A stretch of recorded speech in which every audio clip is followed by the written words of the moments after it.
Sometimes the hardest hearts carry the deepest wounds, and the wildest souls need the gentlest touch. In Larkspur Crossing, widow Willa Mae Dunn challenges a drifter named Colt Morgan to tame her unbroken stallion, Hellfire. What starts as a dare becomes something neither expected. Willa built walls around her heart after losing her husband. Colt carries scars from a war that never truly ended. But when he works with her wild horse using patience instead of force, she sees a different kind of strength.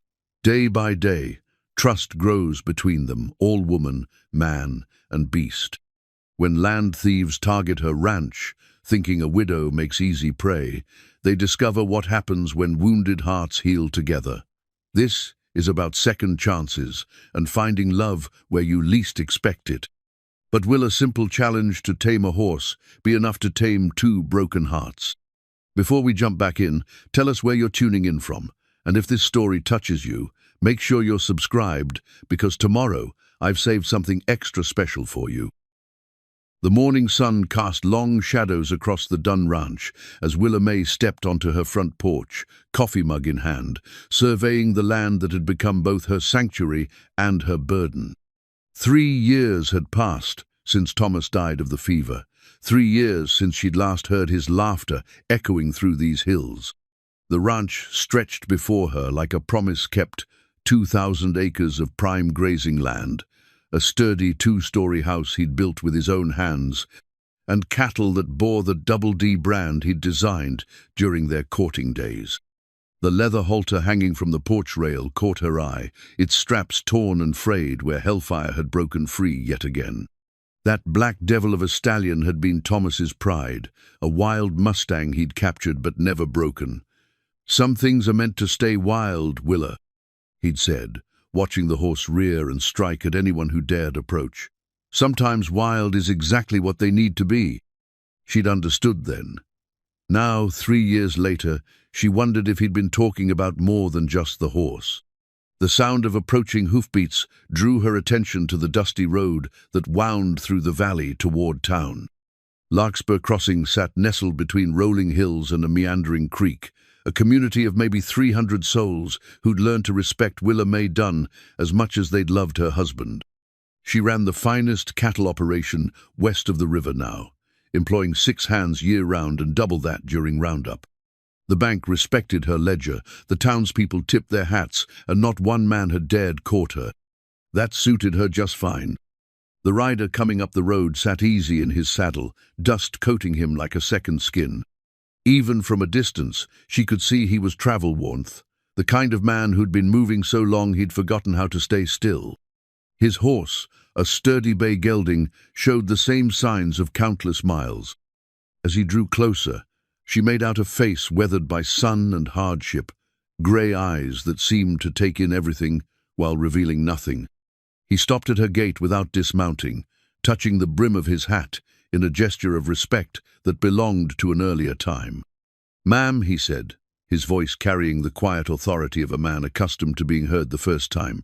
"Name's Colt Morgan. I'm looking for work." Willa studied him over the rim of her coffee mug.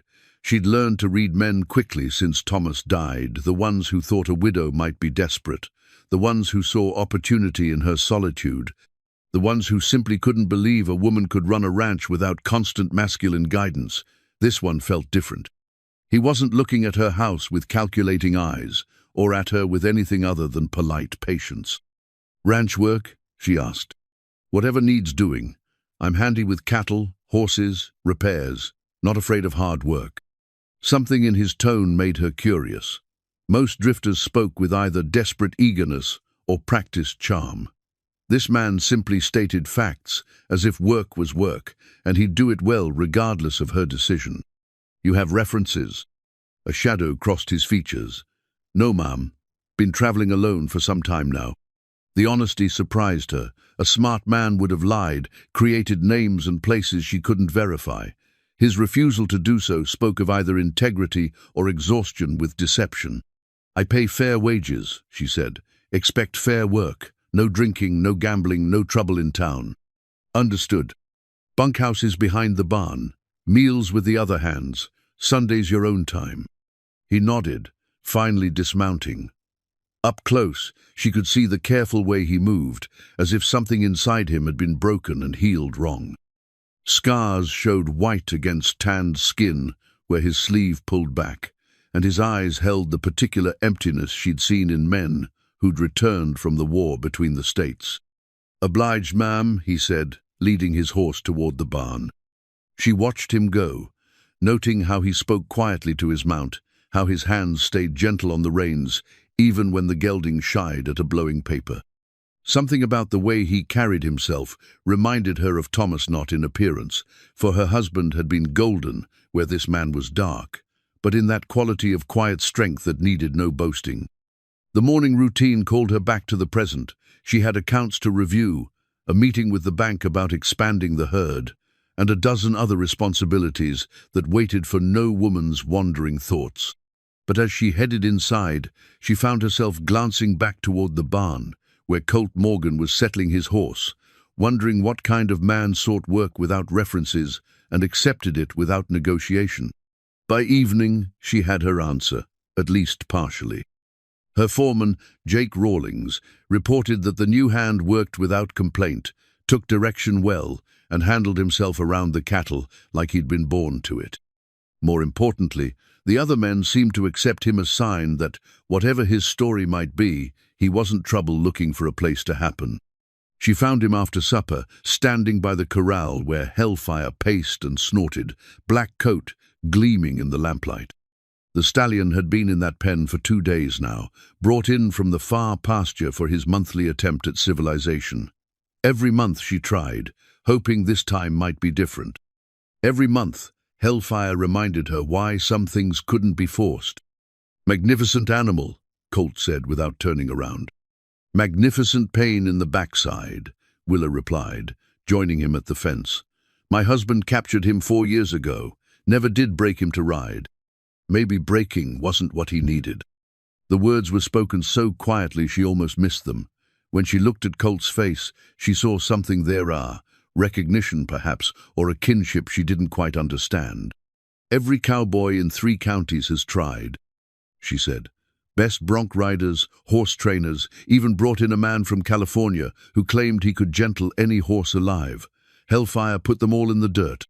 Sometimes the ones that fight hardest have the most reason to." Again, that quiet observation that seemed to carry more weight than simple words. Willa found herself studying this strange man, who spoke like he understood something about fighting, about having reasons to resist gentle hands. "You think you could do better?" The question came out sharper than she'd intended, carrying 3 years of frustration and a lifetime of being told what she couldn't handle alone. Colt turned to look at her then, and she saw something flicker in those grey eyes, not challenge or arrogance, but a kind of weary recognition. "I don't know, Mum, but I'd like to try." Before she could respond, the sound of voices and laughter drifted from the direction of town. Saturday night in Larkspur Crossing meant the saloons would be full of cowboys, celebrating the end of another week, their voices carrying on the night air as they boasted and bragged and told tales that grew larger with each telling. "Saloon gets busy on Saturday nights," she observed. "I expect so. You don't drink?" "Not anymore." The simple honesty of it struck her again. No excuses, no explanations, just a man who'd made a decision and intended to keep it. They stood in comfortable silence, watching Hellfire pace his pen like a caged storm. The stallion's eyes held intelligence and fury in equal measure, and when he looked at the humans watching him, Willa saw something that made her chest tighten. The horse wasn't just wild, he was lonely. Lonely and angry and tired of being approached by people who wanted to master him rather than understand him. "Thomas used to say some things were meant to stay wild," she said. "Maybe," Colt replied. "Or maybe they just need someone patient enough to let them choose trust instead of having it forced on them." The words hung in the air between them, carrying meanings she wasn't ready to examine. When she looked at him, she found him watching her with those steady grey eyes, and for a moment she felt exposed, as if he could see through the walls she'd built, as surely as he seemed to understand the horse. "I should get back to the house," she said, stepping away from the fence. "Good night, Mrs. Dunn." "Good night, Mr. Morgan." She walked away feeling his eyes on her back, and when she reached her porch, she turned to find him still standing by the corral, still watching Hellfire pace. Something about the sight made her think of two creatures, recognizing something kindred in each other, both scarred, both careful, both carrying wounds that might heal given enough time and patience. Inside her kitchen, she poured herself a cup of coffee she didn't want and sat at the table Thomas had built, surrounded by the life they'd created together. But for the first time in 3 years, her thoughts weren't entirely focused on what she'd lost. Instead, she found herself wondering about the quiet man by the corral, about the scars on his hands and the careful way he moved, about what had brought him to her gate, asking for work without references. Outside, Hellfire's hoofbeats echoed against the hard-packed earth as he continued his restless pacing, and she wondered if Colt Morgan was still there, still watching, still seeing something in the wild stallion that others had missed. Maybe Thomas had been right about some things needing to stay wild. But maybe, just maybe, wild didn't have to mean alone. The next morning arrived with the kind of crisp clarity that made everything seem possible.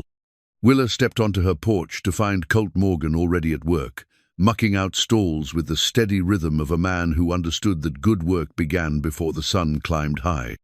She'd expected him to sleep late after his first day, maybe need coaxing into the routine like most new hands. Instead, he'd been up before dawn, his horse fed and groomed, his few belongings neatly arranged in the bunkhouse corner Jake had shown him. She was finishing her second cup of coffee when he approached the house, hat in hand, moving with that same careful precision she'd noticed the day before. "Mrs. Dunn," he said, stopping at the bottom of her porch steps, "I was wondering if I might have a word." "Speak your mind." "About the stallion. I'd like to try working with him if you're agreeable." Willa set down her cup, studying his face for signs of the cockiness that had marked every other man who'd made the same request. She found not only that quiet determination that seemed to be his natural state. "Every cowboy in 3 counties has tried," she said. "What makes you think you'd fare any better?" "I don't know that I would, but I've been thinking about what you said about your husband believing some things should stay wild. Maybe the problem isn't the horse. Maybe it's how he's been approached." Something in his tone made her step down from the porch, closing the distance between them.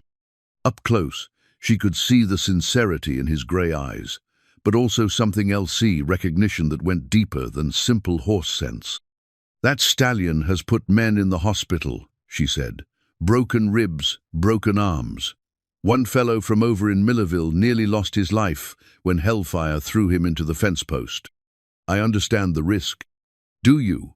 Because I won't have a man's death on my conscience, not over a horse that can't be ridden."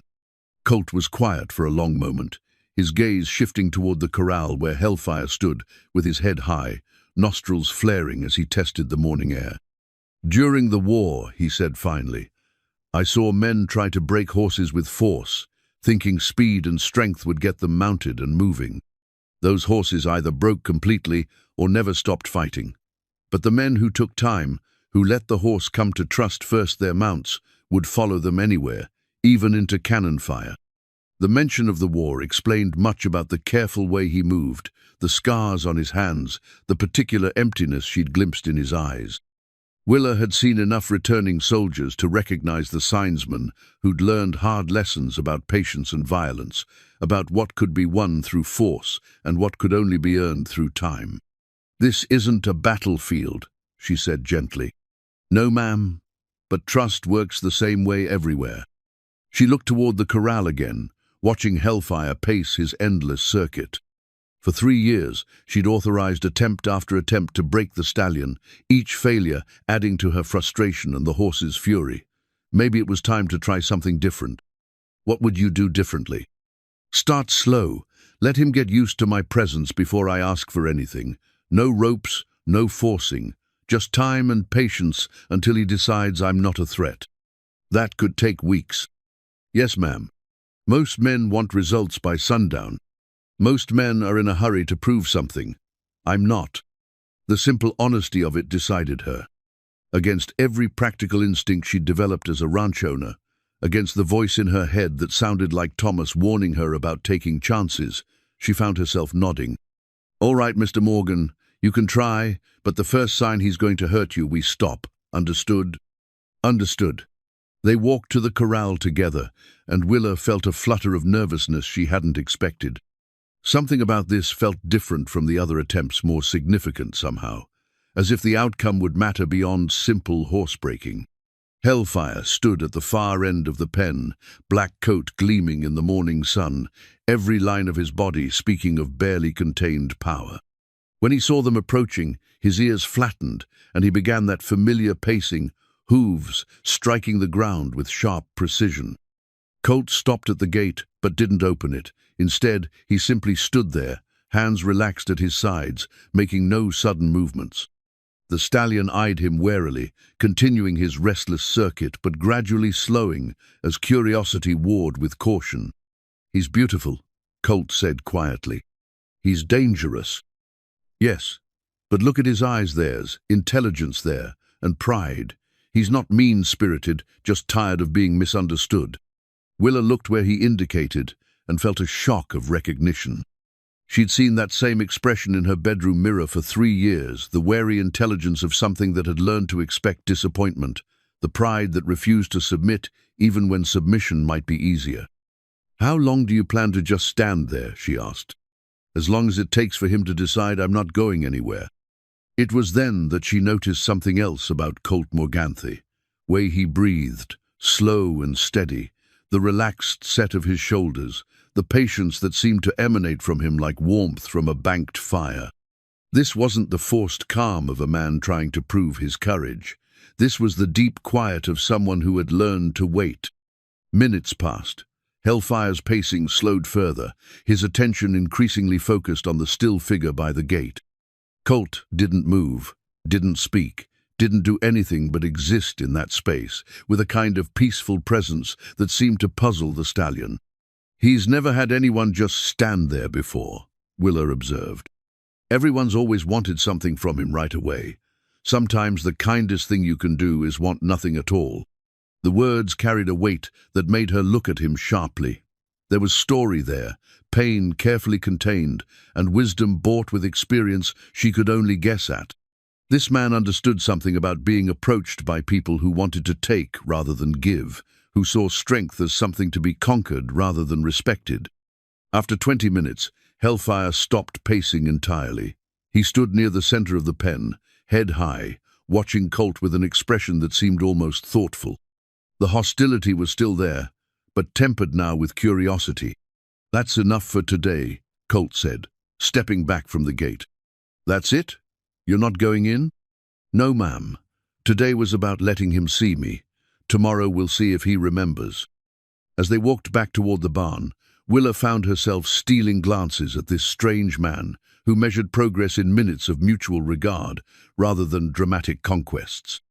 Everything about his approach went against conventional wisdom, yet something in her responded to it, perhaps because she understood, better than she cared to admit, what it felt like to be approached by people who wanted to fix or claim or change rather than simply accept. "Mr. Morgan," she said as they reached the barn, "what did you do in the war?" He was quiet for so long she thought he wouldn't answer. When he finally spoke, his voice carried the particular flatness of a man discussing events he'd rather forget. "Cavalry scout. Spent most of my time alone, moving between camps, carrying messages. Got good at reading the country, reading horses, reading when to move and when to stay still." "Is that where you learned about patience?" "That's where I learned what happens when you don't have it."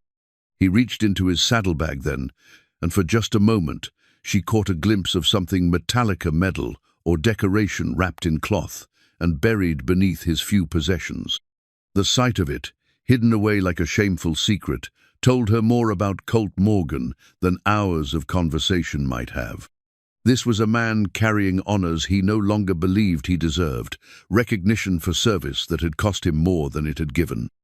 The careful way he moved, the deliberate gentleness with his horse, the patience he showed with Hellfire, all of it spoke to someone trying to prove to himself that he could still do good in the world, that his hands could heal instead of harm. "I should get back to work," he said, closing the saddlebag. "Of course.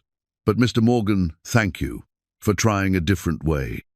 He nodded and walked away, leaving her standing in the barn doorway with questions she wasn't sure she had the right to ask.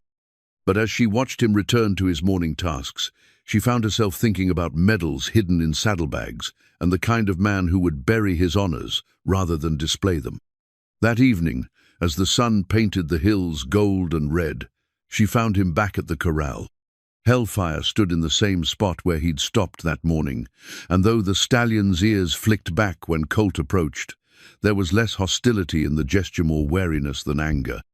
"He remembers you," she said, joining Colt at the fence. "He's deciding whether that's good or bad."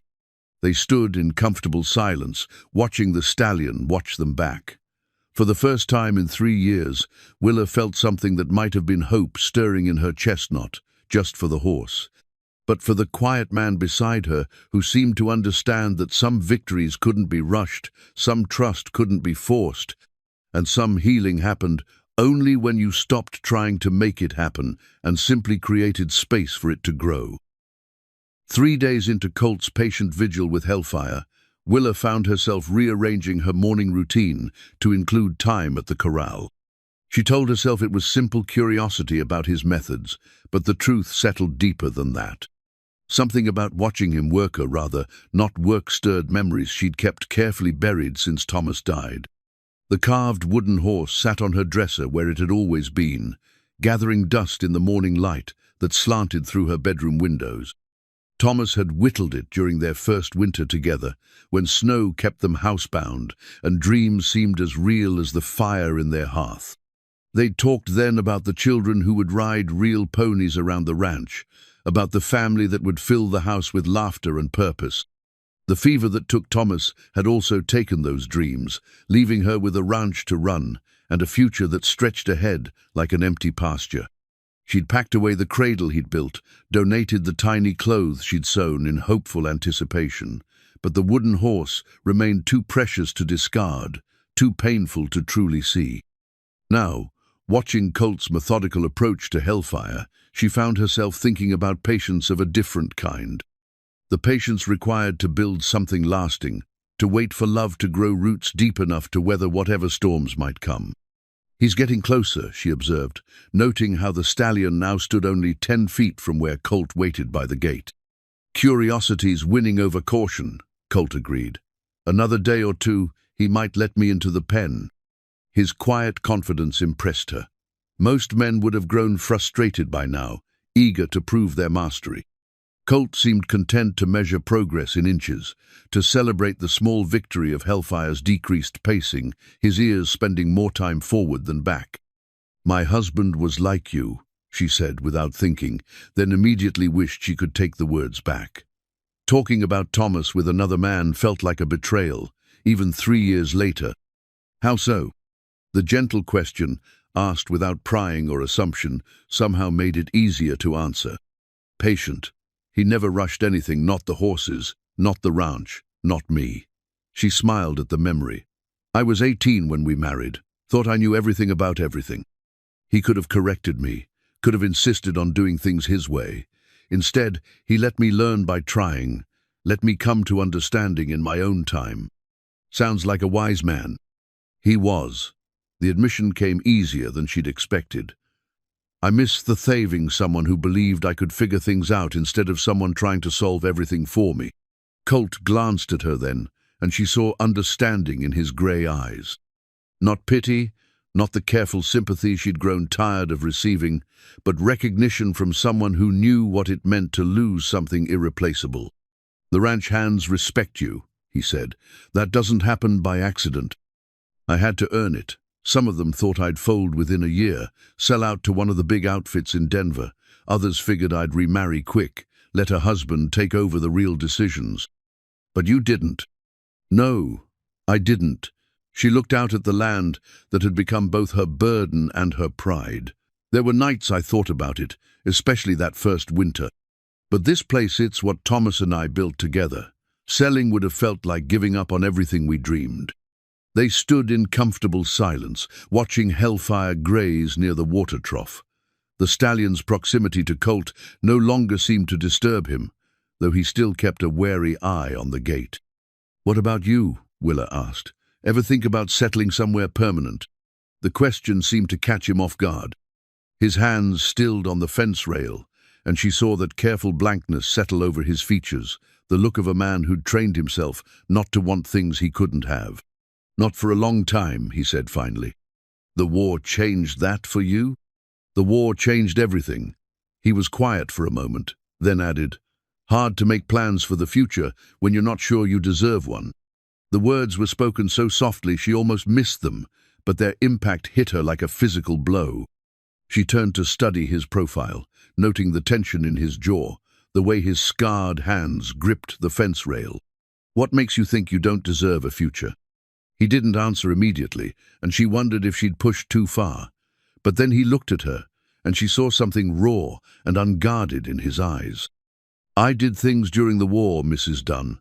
Necessary things, maybe, but things that changed me, made me into someone I'm not sure I recognize. The war was over 10 years ago. Some wars don't end just because the fighting stops." She understood that better than he might have expected. Her own war had been different, fought against loneliness, against doubt, against the voices that told her she couldn't manage alone. But she recognized the weariness in his voice, the bone-deep exhaustion of someone who'd been fighting too long. "Thomas used to say that sometimes the bravest thing a person can do is forgive themselves," she said gently. "Your husband sounds like he was full of wisdom." He was, but he was also wrong about some things. She looked at the wooden horse in her memory, at the dreams it represented. He thought we had all the time in the world. Thought there would always be tomorrow to start the family we wanted, to take the trips we planned, to say the things that mattered. Regret's a hard burden to carry. Yes, but so is thinking you don't deserve happiness. Their conversation was interrupted by the arrival of Jake Rawlings, her foreman, leading a group of ranch hands back from checking the far pastures. Jake had been with the ranch since before she married Thomas, a steady man in his 50s who'd become something like an older brother to her in the years since she'd been widowed. "Afternoon, Mrs. Dunn, Colt," Jake said, touching his hat brim. "How's our patient today?" "Making progress," Colt replied, slow but steady. Jake studied Hellfire with the practiced eye of a man who'd worked with horses all his life. "I'll be honest, I didn't expect much when you said you wanted to try. But he looks calmer, less wound up. Patience suits him better than force did," Willa observed. "Patience suits most things better than force," Jake agreed, then gave her a meaningful look. "Speaking of which, that Wheeler fellow from the bank stopped by this morning while you were out, said he needs to discuss some business with you." Willa felt her stomach tighten.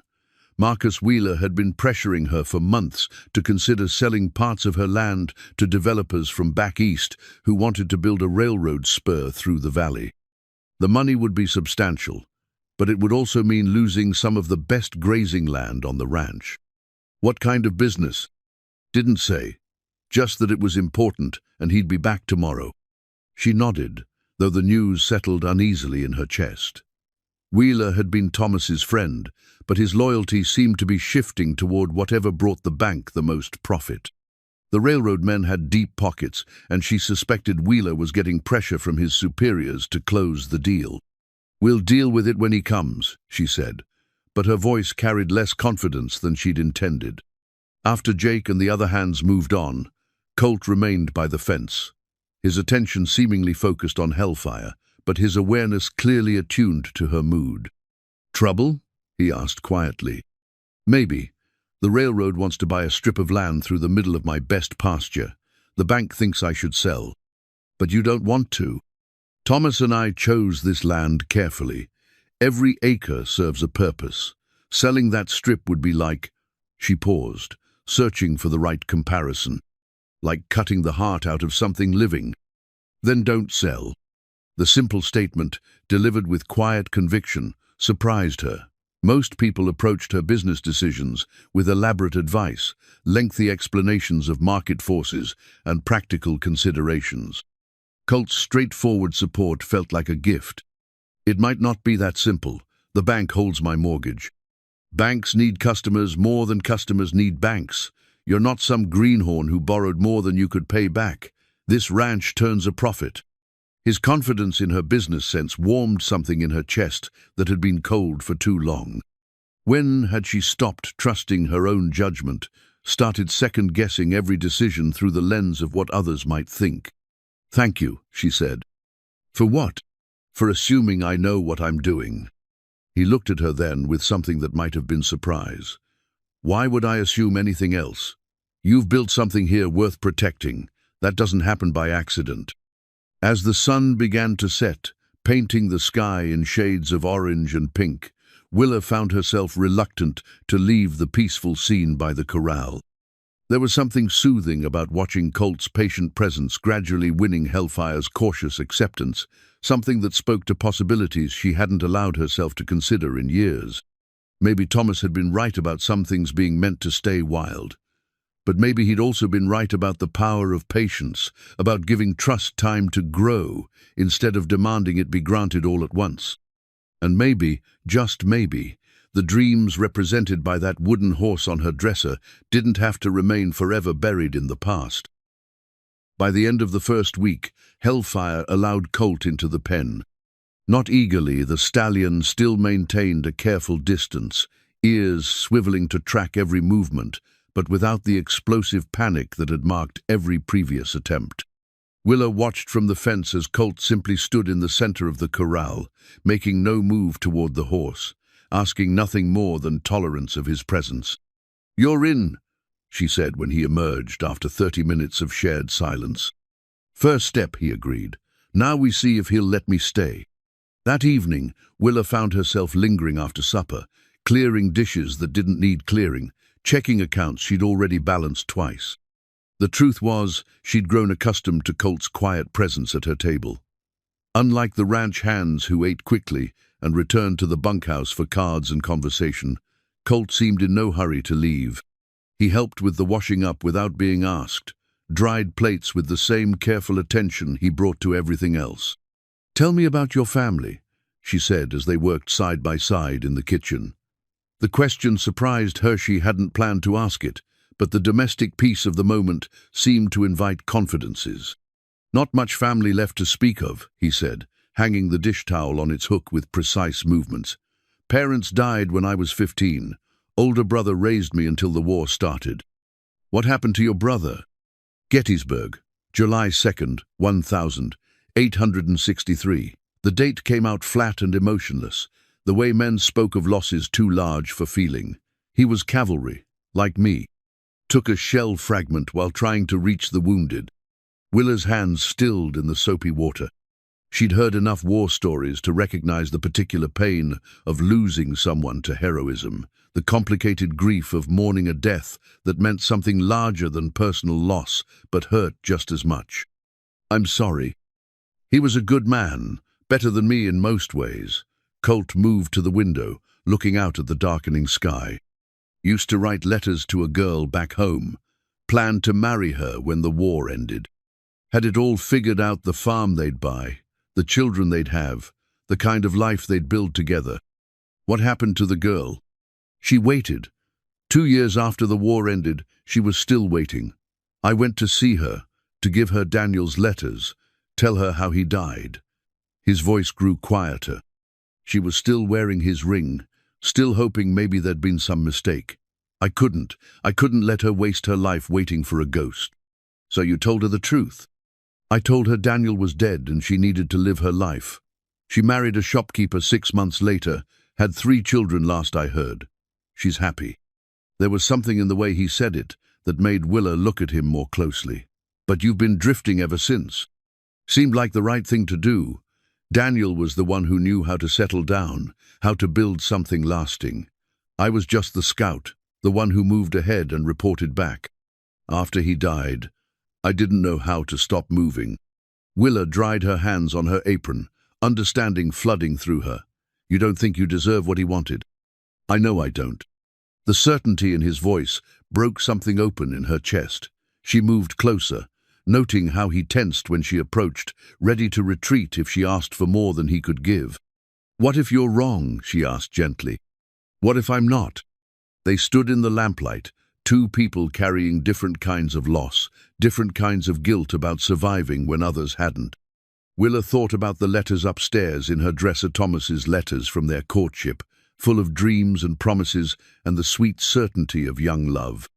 She'd read them again just that morning, trying to remember what it felt like to believe in forever. "Thomas wrote me letters when we were courting," she said. "Beautiful letters, full of plans and promises. I kept them all, read them sometimes, when I'm feeling particularly sorry for myself. That's not the same thing, isn't it? I read those letters and remember the woman I used to be, the one who believed in happily ever after, who thought love was enough to protect us from everything that could go wrong. Sometimes I think that woman died with Thomas, and I'm just someone pretending to be her." Colt turned from the window to look at her directly. "You're not pretending anything. You're exactly who you need to be." "How can you be so sure?" "Because I've been watching you. The way you run this ranch, the way your men respect you, the way you face every challenge without backing down. That's not pretense, Mrs. Dunn. That's strength." His words settled into the hollow places in her chest, like warmth spreading through cold rooms. When had someone last spoken to her with such simple certainty about her worth? "Willa," she said impulsively. "Ma'am?" "My name is Willa. I think we've moved past formalities, don't you?" He considered this, and she saw something shift in his expressiona, careful lowering of barriers he'd kept in place since arriving at her ranch. "Willa," he said, and the sound of her name in his quiet voice made her stomach flutter in ways she'd forgotten were possible. They were interrupted by a knock at the kitchen door. Jake Rawlings stood on the porch, hat in hand, his expression troubled. "Sorry to bother you this late, Mrs. Willa," he said, clearly having heard the tail end of their conversation. "But we've got a problem. Found some surveyor's stakes up on the North Ridge this afternoon. Fresh ones." Willa felt her chest tighten. "Where exactly?" "Right along the route that railroad fellow mapped out last month. Someone's been measuring, marking boundaries. Without permission. Doesn't look like they asked permission for anything. Tom Fletcher found boot prints all over that ridge, saw wagon tracks leading back toward town." Colt stepped forward, his bearings subtly shifting to something more alert, more military. How many men would it take to set those stakes? 3, maybe 4, definitely more than one person could handle alone. "And they came from town?" "Tracks suggest it. Could be Wheeler sent them, or maybe the railroad men are getting impatient." Willa moved to the window, looking out toward the North Ridge, though she couldn't see it in the darkness. That land represented some of her best grazing, the heart of what made the ranch profitable. If someone was surveying it without her consent, it suggested pressure was building beyond simple bankers' requests. "We'll ride up there tomorrow," she decided, "see exactly what they've marked." "I'll come with you," Colt said. "That's not necessary." "Yes, it is." His voice carried a quiet authority that reminded her he'd been more than just a cavalry scout. "If someone's making moves on your land without permission, you need to know who and why, and you need witnesses." Jake nodded approvingly. "Colt's right. This feels like more than simple surveying. Someone's testing boundaries." After Jake left, Willa found herself pacing the kitchen, restless energy making it impossible to settle. The surveyor's stakes felt like a violation, a challenge to everything she'd built and fought to maintain. "Hey," Colt said gently, catching her arm as she passed him for the third time. "We'll figure this out." The simple touch, the quiet confidence in his voice, steadied her more than she'd expected. She looked down at his hand on her armsguard, but gentle, strong but careful, and felt something shift inside her chest. "I know we will," she said, and was surprised to realize she meant it. When she climbed the stairs to her bedroom that night, she found herself looking at the faded love letters in her dresser drawer with different eyes. Thomas's words about forever and always seemed both precious and distant now, part of a different life lived by a younger woman who hadn't yet learned how quickly everything could change. But maybe that was all right. Maybe love didn't have to be about forever promises and grand declarations. Maybe sometimes it was about quiet moments in lamplight, about hands that touched gently and voices that spoke with certainty about a person's worth. Maybe love could be about finding someone who understood that wild things needed patience, that broken things needed time, that some of the most valuable things in life came to those willing to wait for trust to grow naturally instead of demanding it be given all at once. Outside her window, she could see the glow of lamplight from the barn, where Colt was probably settling his horse for the night. Tomorrow, they would ride out to face whatever challenge the surveyor's stakes represented. But tonight, for the first time in 3 years, Willa fell asleep, thinking about the future instead of mourning the past. The surveyor's stakes stood like accusations across the North Ridge, bright yellow flags snapping in the morning breeze. Willa counted 12 of them, marking a straight line that would cut directly through her best grazing land, dividing the ranch in a way that would make half of it nearly useless. Professional work, Colt observed, dismounting to examine the nearest stake. These weren't set by amateurs. Jake spat into the dust, his weathered face dark with anger. No by your leave or mind if we measure your land. Just came in like they owned the place. Willa studied the line of stakes, her chest tight with a mixture of fury and fear. The railroad men had been polite during their previous visits, full of talk about progress and mutual benefit. This felt different, like a declaration that her wishes didn't matter, that the outcome had already been decided. Mrs. Dunn, Tom Fletcher, one of her younger hands, pointed toward the valley. Riders coming up from town. 3 men on horseback were making their way up the ridge, moving with the deliberate pace of people who expected to be welcomed. Even at a distance, Willa recognized Marcus Wheeler's portly figure and expensive hat. The 2 men with him were strangers, well-dressed city types who sat their horses like men unaccustomed to the saddle. "Right on schedule," she muttered. "You want us to stay?" Jake asked quietly. "Please." She looked at Colt, who had remounted and positioned himself slightly behind her right shoulder close. Enough to intervene if needed, far enough back to avoid seeming threatening. "All of you." Wheeler's smile was too broad when he reached them, the kind of forced friendliness that preceded bad news. "Willa, good to see you out enjoying this beautiful morning. Gentlemen, may I present Mrs. Thomas Dunn, owner of the finest ranch in the valley." The strangers nodded politely, but Willa caught them glancing at the stakes, making mental notes about the land. One pulled a small notebook from his vest pocket. "Mr. Wheeler," she said coolly, "I wasn't expecting visitors." "Well, you know how business is. Opportunities don't wait for convenient timing. These gentlemen are from the Colorado and Southern Railroad.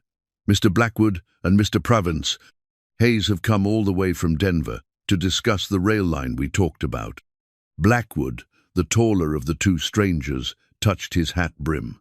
"Mrs. Dunn, we apologize for the informal visit, but time is rather pressing. The railroad is eager to begin construction before winter sets in." "Construction of what exactly?"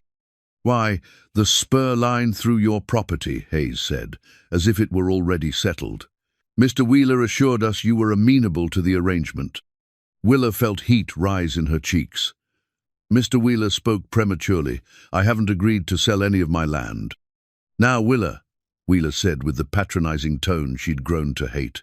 "We discussed this. The railroad is offering top dollar more than this land is worth for grazing. You could pay off your mortgage and have money left over to expand somewhere else." "I don't want to expand somewhere else. I want to keep my ranch intact." Blackwood consulted his notebook. "Mrs. Dunn, perhaps you don't understand the scope of what we're proposing. This rail line will connect Denver directly to the mining operations in the western mountains. The economic benefits to the region will be substantial." "The economic benefits to my ranch will be 0, she replied sharply. "That rail line would cut my grazing land in half. The northern pastures would be worthless without access to water." "Surely that's an exaggeration," Hayes said dismissively. "There are other water sources." "There are no other water sources," Colt said quietly, speaking for the first time since the men arrived. "Not reliable ones.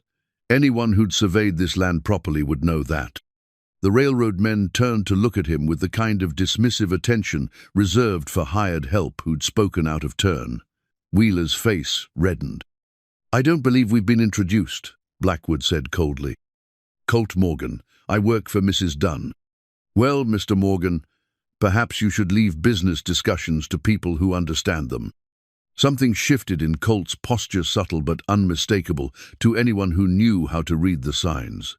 Jake and Tom Fletcher moved slightly closer, recognizing the tension.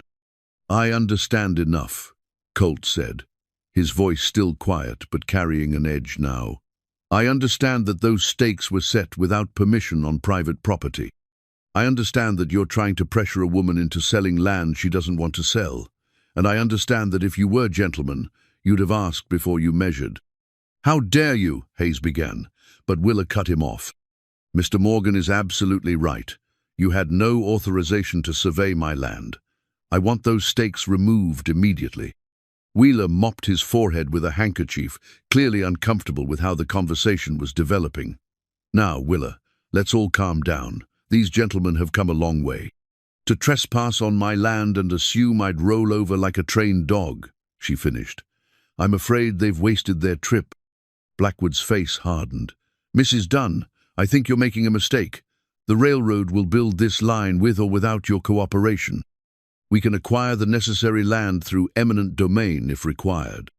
Try it, she said, her voice carrying the steel that had earned her the respect of every rancher in the valley. I'll fight you in every court from here to Washington. Fighting costs money, Hayes pointed out with a thin smile. Legal battles can be expensive, especially for someone operating on credit. The threat was barely veiled, but it landed like a physical blow. Willa felt her stomach drop as she realized what they were really saying, that they'd use her mortgage against her, pressure Wheeler to call in her loans if she didn't cooperate. Gentlemen, Colt said, and something in his tone made all three visitors look at him sharply. I think you've said enough. This doesn't concern you, Cowboy, Blackwood sneered.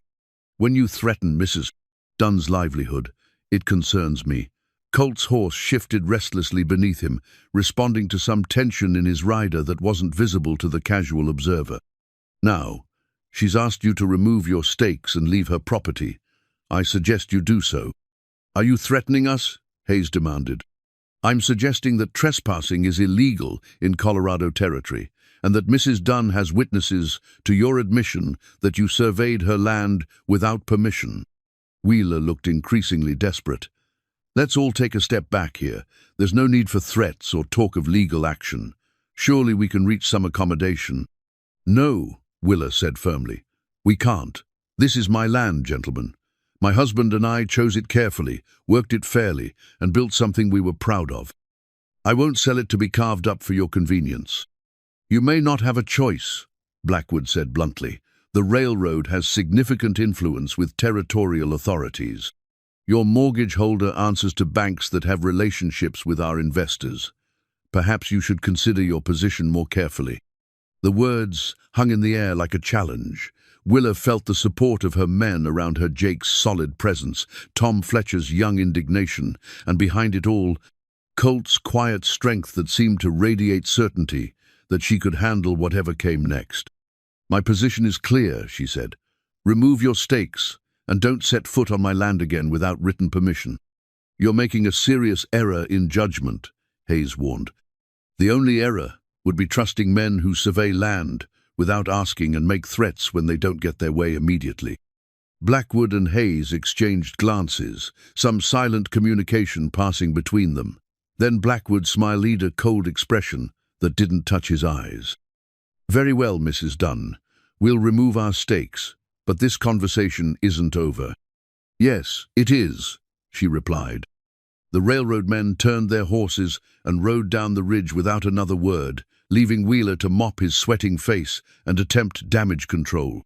Wheeler, you have to understand, these men have resources, connections. They're not accustomed to being told no.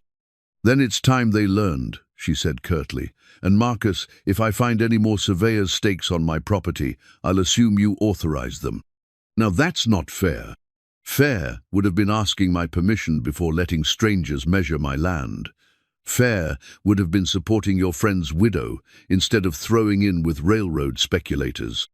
Wheeler's face crumpled slightly, and for a moment she saw a glimpse of the man who'd stood beside Thomas at their wedding, who'd helped them negotiate their first cattle purchase. The bank has pressures too, Willa. These railroad investments, they could benefit everyone in the valley. Everyone except the people whose land you're stealing. After Wheeler rode away, shaking his head and muttering about stubborn women, Willa found herself alone on the ridge with her men. The surveyor's stakes stood like yellow accusations in the morning light, and she knew they represented more than simple measurements. "They'll be back," Jake said grimly. "Yes, they will." She looked at Colt, who was studying the stakes with the analytical eye of someone accustomed to reading terrain for strategic advantage. "What do you think?" "I think they're not as confident as they pretended to be," he said slowly. "If they had legal authority to take your land, they wouldn't be trying to pressure you into selling. They need your cooperation, which means you have more power than they want you to realize." But they weren't bluffing about having influence. No, they have money and connections, which means they can make things difficult, but difficult isn't the same as impossible. Tom Fletcher had been pulling up stakes while they talked, and now he approached with an armload of the yellow markers. "What should I do with these?" "Burn them," Willa said without hesitation. "And Tommy want you and the other boys to keep an eye on the boundaries. Anyone comes on this land without permission, I want to know about it immediately." "Yes, ma'am." As they rode back toward the ranch house, Willa found herself thinking about Hellfire pacing his corral, about the patience required to win trust from something that had learned to expect betrayal. The railroad men reminded her of all the cowboys who'd tried to break her stallion with forecertain that power and intimidation would get them what they wanted, unable to understand that some things couldn't be taken, only earned. "Thank you," she said to Colt as they crested the hill that overlooked the ranch buildings. "For what?" "For having my back up there, for understanding that this land matters more than money." "It's your home," he said simply. "A person's home is worth defending." The certainty in his voice stirred something warm in her chest. When had someone last spoken about defending her, protecting what mattered to her? When had she felt like she had a true partner instead of just hired help? That evening, as she watched Colt work with Hellfire in the gathering dusk, she marveled at the progress they'd made. The stallion now allowed himself to be touched, cautious, acceptance of gentle hands on his neck, his shoulder, still wild, still proud, but no longer alone in his defiance. Maybe that was what she'd been missing since Thomas died, not someone to take over her battles, but someone willing to stand beside her while she fought them herself. Someone who understood that strength didn't always mean charging ahead, that sometimes the greatest victories came through patience, persistence, and the willingness to let trust grow slowly instead of demanding it all at once. 2 weeks after the confrontation on the ridge, Hellfire wore a saddle for the first time in his life. Not easily, the stallion had snorted and danced and shown every sign of barely controlled panic, but he'd allowed the leather to settle across his back without exploding into the violent fury that had marked every previous attempt. Willa watched from the fence as Colt stood beside the horse, one hand resting gently on the black neck, his voice a low murmur of reassurance. The trust between them had grown into something beautiful to witness, wild spirit accepting gentle strength, patience rewarded with cautious partnership. "He's ready to try carrying weight," Colt said when he emerged from the pen. "Maybe tomorrow if he seems calm." "You really think he'll let you ride him?" "I think he'll let me try. Whether I stay in the saddle is another question." His quiet confidence had become as familiar to her as morning coffee, as comforting as the sound of cattle settling for the night. Somewhere in the past few weeks, Colt Morgan had stopped being her hired hand and become something else, something she wasn't quite ready to name, but couldn't deny feeling. That evening, they sat on her front porch, as had become their custom, watching the sun paint the hills gold and red. The domesticity of it struck her sometime show. Natural it felt to have him there. How easily conversation flowed between them, how right it seemed to share the peaceful end of each day. "Tell me about your first horse," she said, settling into the chair Thomas had built for summer evenings. "A mare named Duchess. Belonged to my father, but she took a shine to me when I was about 10. Used to follow me around like a dog, looking for sugar lumps." What happened to her? Sold her when the bank took our farm. I was 15. My parents had just died of typhoid, and Daniel and I couldn't make the payments. His voice carried the particular pain of old losses, wounds that had healed, but left scars. I cried when they led her away. Hadn't cried over my parents' deaths, but seeing Duchess walk away with strangers broke something in me. Willa understood that kind of delayed grief, the way some losses hit immediately, while others waited until you felt safe enough to feel them fully. Is that when you and Daniel enlisted? 2 years later. Seemed like the only option for boys with no family, no prospects. The army promised steady pay and 3 meals a day. At 17, that looked like prosperity. She studied his profile in the lamplight, noting the way shadows emphasized the strong line of his jaw, the careful set of his shoulders. Even relaxed, he carried himself like a man ready to move quickly, if needed, a wariness that spoke to experiences she could only imagine. Do you ever think about settling down, having a place of your own? The question surprised her as soon as it left her lips. She hadn't meant to ask it, hadn't realized she was curious about his long-term plans until the words were already spoken. Colt was quiet for a long moment, his gaze fixed on the darkening hills. When he finally spoke, his voice carried a careful neutrality that told her the question mattered more than he wanted to admit. I think about it sometimes, but thinking and believing are different things. What do you mean? I mean that some men are meant to build homes and raise families, and others are meant to keep moving. I've been moving so long, I'm not sure I remember how to stay still. You've been still here for almost a month. That's different. How? He turned to look at her then, and she saw something vulnerable in his grey eyes, longing he was trying to hide behind practical considerations. Because this isn't my place. I'm just passing through, helping out until you find someone permanent. The words stung more than she'd expected.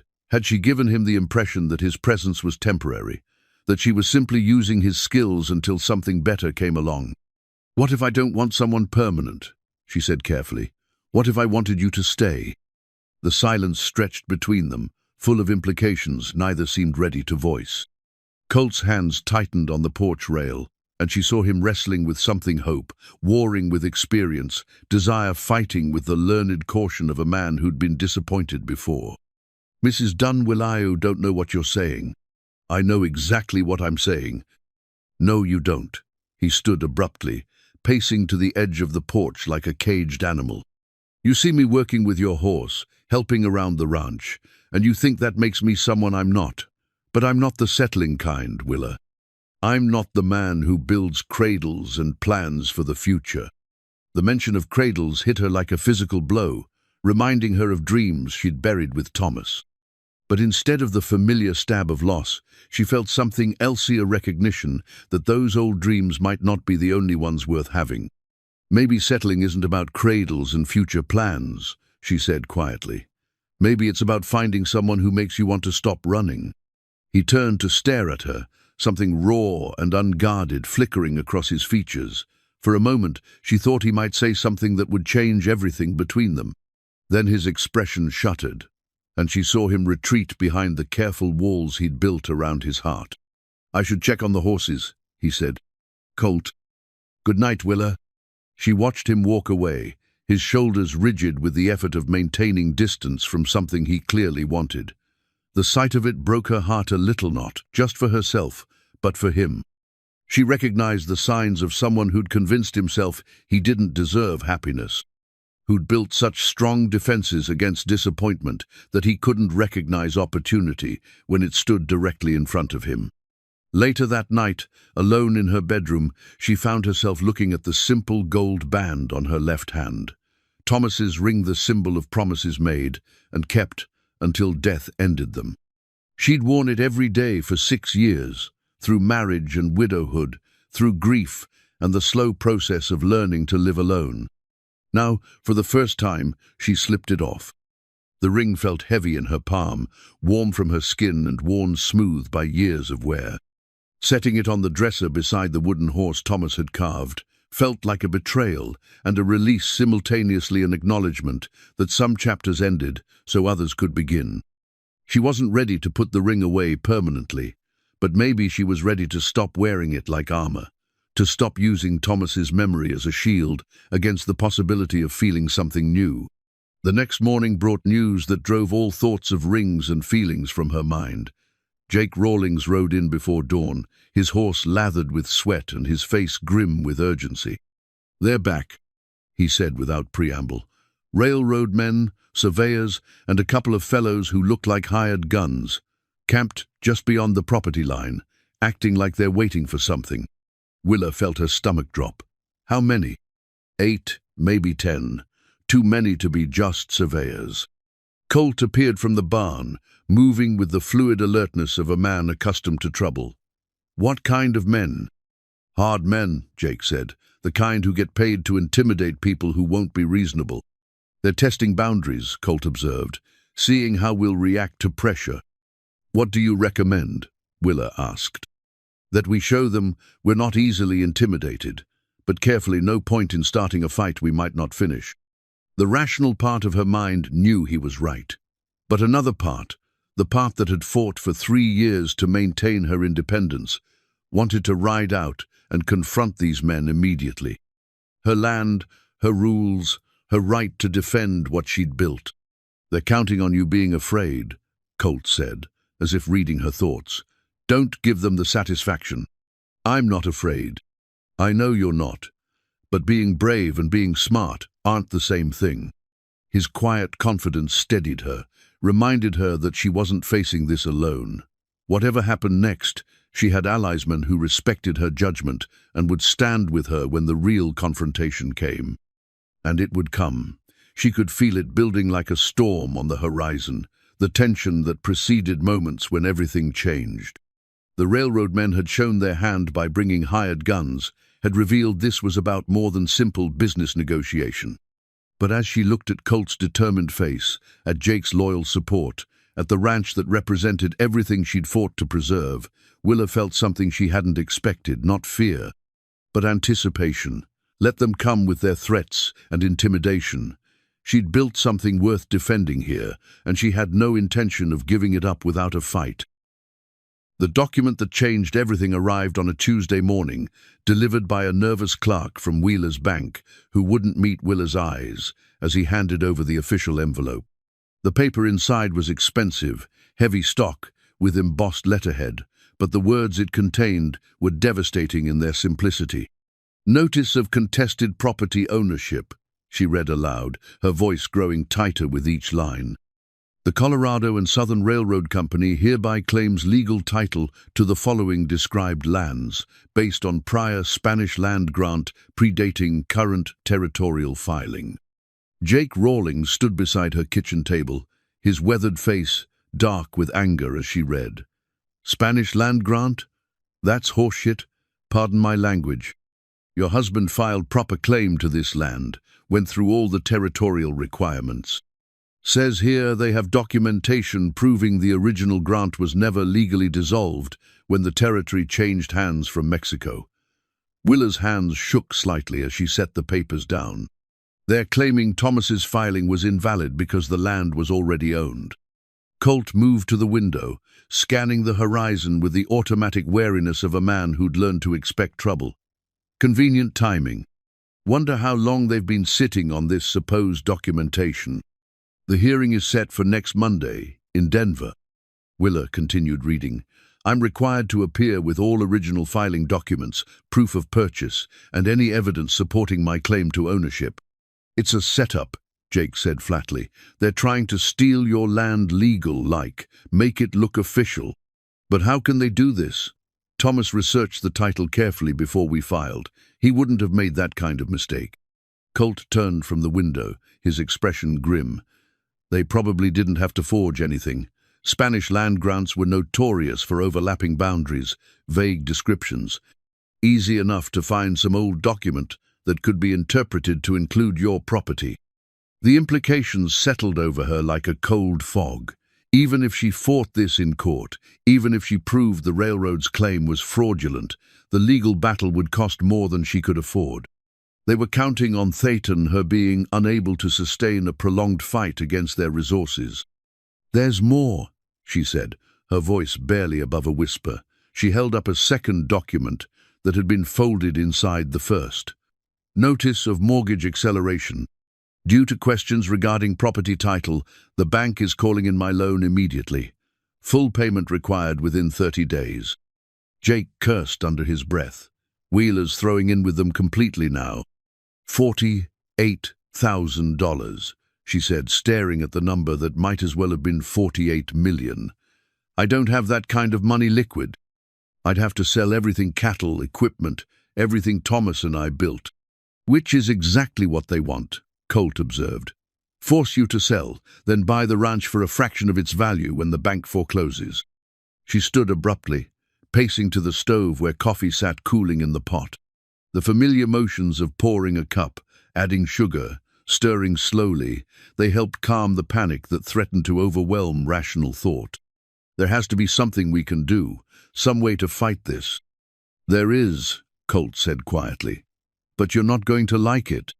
Something in his tone made her look at him sharply. He was standing straighter than usual, his bearing subtly different, more military, more commanding. The change was so pronounced that Jake noticed it too, studying the other man with new interest. What do you mean? I mean that forged documents work both ways. If they can manufacture evidence to support their claim, we can find evidence to contradict it. That's illegal. So is what they're doing. The difference is, your cause is just. The simple certainty in his voice reminded her of their first conversation about hellfire, the same quiet confidence that some things were worth the risk, that patience and determination could overcome seemingly impossible odds. You've done this before, she said. It wasn't a question. Different circumstances. Same principle. He moved to join her by the stove, his presence solid and reassuring. During the war, I spent a lot of time behind enemy lines, gathering intelligence, disrupting supply lines. Sometimes that meant creative interpretation of documents and identities. Jake leaned forward, suddenly alert. Just what kind of cavalry scout were you? The kind that didn't officially exist. Colt's smile was grim. Special operations, they called it. Missions that required flexibility with rules and regulations. Understanding dawned on Wheeler with the force of revelation. The careful way he moved, the automatic assessment of tactical situations, the quiet authority that emerged when circumstances demanded it. Colt Morgan hadn't been just any soldier. He'd been elite, special, the kind of man the army sent when conventional approaches weren't enough. You could really do this? Find a way to prove their documents are fake? I could try. But it would mean going to Denver, getting close to people who have reason to be suspicious of strangers, and if we're caught, we'd go to prison. You'd go to prison, I'd probably just disappear. His matter-of-fact tone chilled her. These railroad men have connections, resources. They don't fight fair when their investments are threatened. The kitchen fell silent except for the ticking of the mantel clock and the distant sound of cattle moving in the pastures. Wheeler stared into her coffee cup, weighing impossible choices against unacceptable losses. What would you need? She asked finally. A few days in Denver to scout their operation, see how they're organizing their evidence, access to their legal documents, maybe their correspondence, and lot of luck. It's too dangerous, Jake protested. If they're willing to steal land through forged papers, they won't hesitate to hurt anyone who gets in their way. The alternative is losing everything, Wheeler pointed out. At least this way, we're fighting back. She looked at Colt, seeing him clearly for perhaps the first time since he'd arrived at her gate asking for work. Not just a drifter seeking temporary employment, but a man with skills and experience that went far beyond breaking horses and mending fences. A man who'd fought in shadows and won battles through intelligence rather than force. Why? She asked. Why would you risk this for me? His grey eyes met hers with an intensity that made her breath catch. Because this ranch isn't just your home, Wheeler. It's become mine too, and a man protects his home.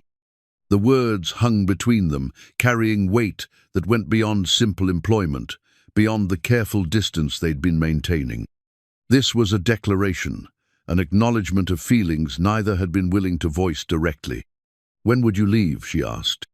Tomorrow morning. The hearing is Monday, which gives me 5 days to gather what we need. I'm coming with you. Absolutely not. It's my ranch, my fight, and my area of expertise. His voice carried an authority she hadn't heard before, the tone of someone accustomed to making life and death decisions quickly. This kind of work requires specific skills, Willa. Skills you don't have and don't want to learn. She wanted to argue, but the rational part of her mind recognized the truth in his words. Whatever he planned to do in Denver, it would require abilities honed by years of military service, experience with deception and infiltration that she couldn't pretend to possess. What do I do while you're gone? You stay here, run the ranch, act like nothing has changed. If anyone asks, I've gone to visit family in Colorado Springs. Normal behavior, nothing suspicious. And if you don't come back? The question came out sharper than she'd intended, revealing fears she'd been trying to suppress. The thought of losing him, of facing this battle alone, terrified her more than the prospect of losing the ranch. I'll come back, he said simply. I promise. That evening, she found him in the barn, checking his gear with the methodical precision of a soldier preparing for a mission. His few possessions were laid out on a blanket, spare clothes, basic supplies, and items she didn't recognize, but suspected were tools of whatever trade he'd practiced during the war. Colt, she said, stepping into the lamplight. He looked up from examining what appeared to be a set of lockpicks, his expression carefully neutral. Something wrong? I wanted to thank you for what you're willing to do, the risk you're taking. You don't need to thank me for protecting what's mine. The possessive certainty in his voice sent warmth through her chest. When had she stopped being just his employer and become something worth claiming? Is that what I am? Yours? He stood slowly, his eyes never leaving her face. Do you want to be? Instead of answering with words, she stepped closer, close enough to see the flecks of silver in his grey eyes, close enough to smell the familiar scent of leather and horse and honest work that clung to his clothes. Ask me again when you come back from Denver, she said softly. Why then? Because I want to answer when we both know you're staying. He reached out to touch her face, his scarred fingers gentle against her cheek. I'm staying, Willa. Whatever happens in Denver, whatever we have to face after that, I'm not running anymore. The kiss that followed was different from the careful, hesitant affection they'd been building toward. This was a claiming, a promise, an acknowledgement that whatever happened next, they would face it together. When they finally broke apart, she rested her forehead against his, breathing in the certainty of his presence. Come home to me, she whispered. I will, he promised, and when I do, we'll finish what we started.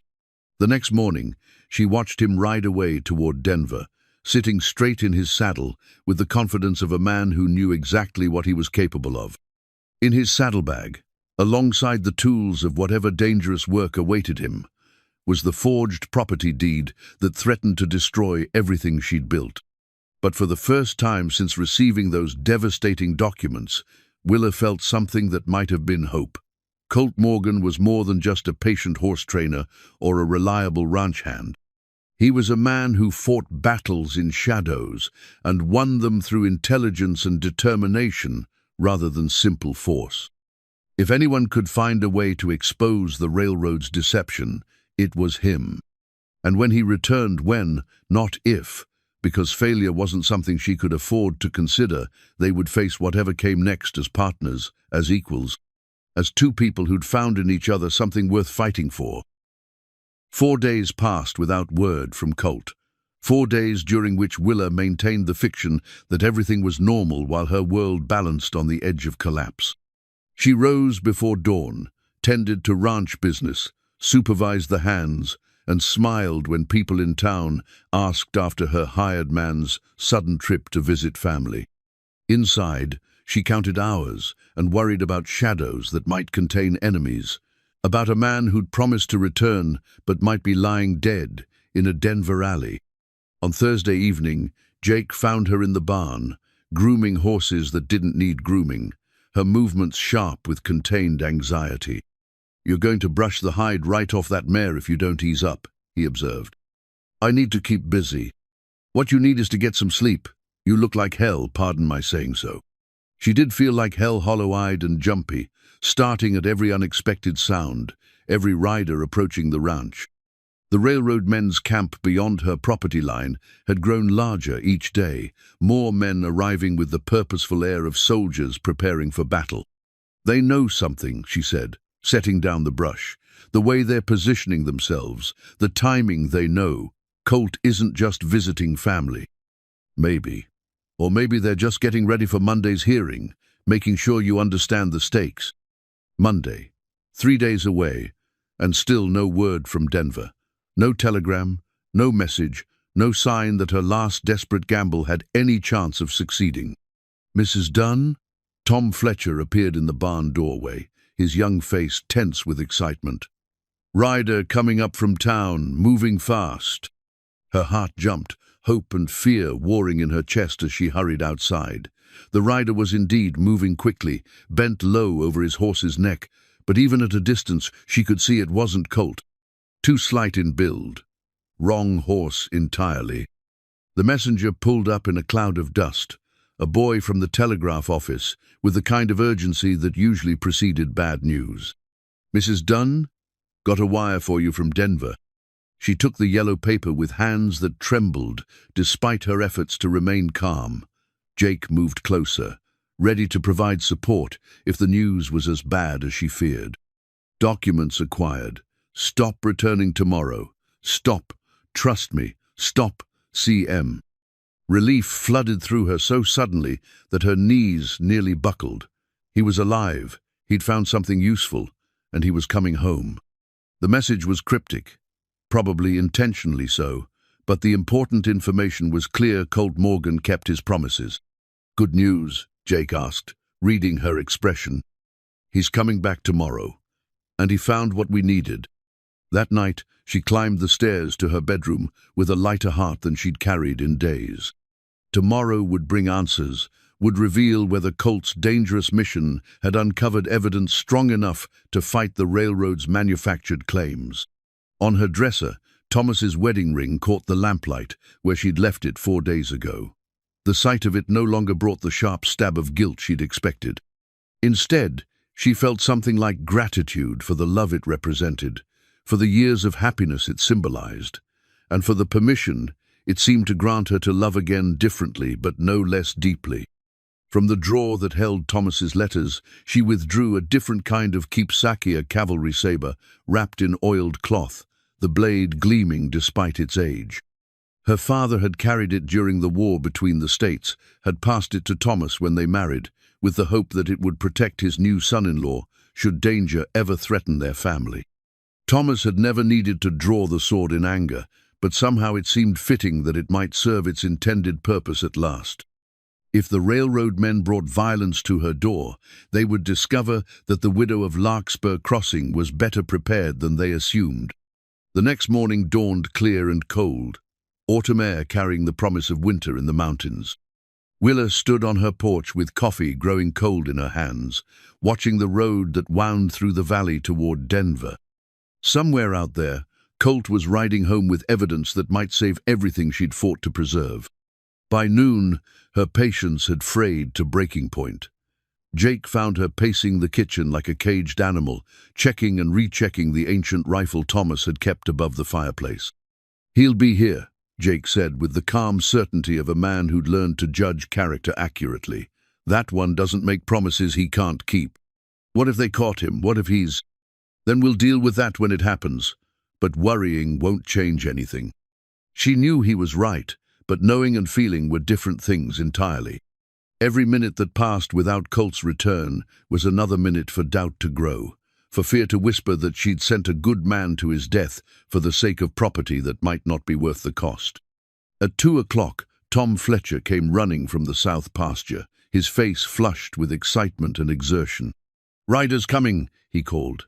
3 of them, moving steady from the Denver road. Willa's heart leaped, then plummeted as the implications sank in.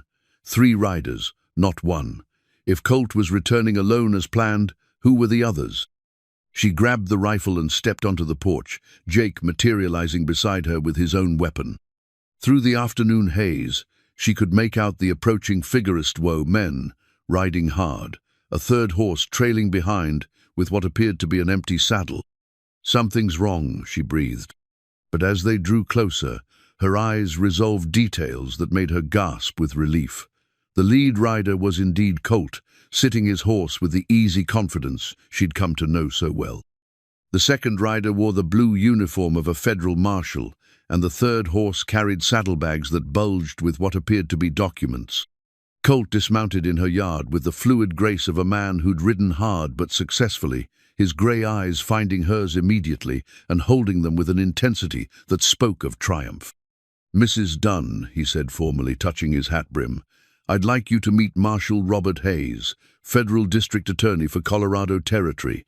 The marshal, a lean man with intelligent eyes and prematurely grey hair, stepped forward with the bearing of someone accustomed to command.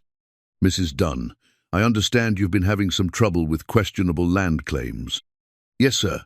The railroad company is about to discover that falsifying federal documents carries serious penalties," the marshal finished grimly.